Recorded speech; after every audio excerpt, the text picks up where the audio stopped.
I love the oil blockade in the strait. Ha, the tables turned. I asked God yesterday, what do you want me to talk about in my video, Lord?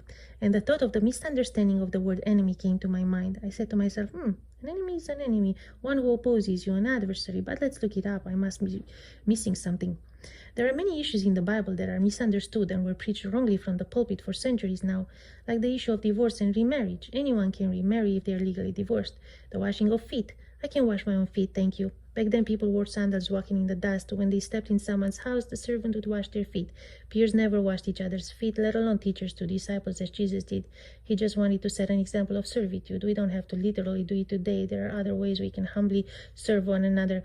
I even think the washing feet nowadays is an act of false humility, making a spectacle of our humbleness. Then there is the issue of once saved, always saved, which contradicts so many verses in the Bible. Or the issue of whatever you forgive someone, it is forgiven in heaven. It doesn't give anyone the right to forgive sins. A priest doesn't have that right. Only God can forgive sins. But we can ask God not to keep someone's sin against them if they sinned against us personally. We can say, forgive them, Father, for they don't know what they do. People say, judge not, when Jesus judged so many things, situations, and even people. What he meant was, don't think you're above temptation. Anyone can fall. Watch and pray. Love the sinner, not hate the sin. And yes, he even loved his enemies, the Pharisees, although he called them all kinds of names.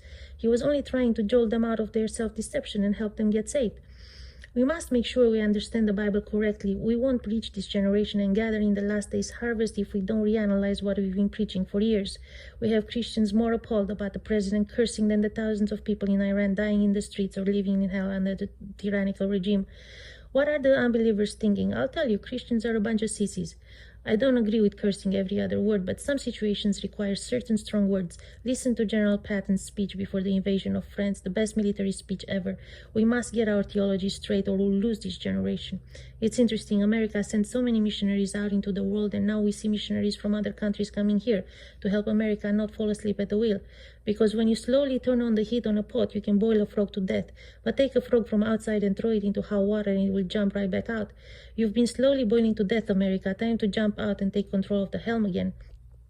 So what does the word enemy really mean? In Greek, there are two words for enemy. There is a clear distinction between them.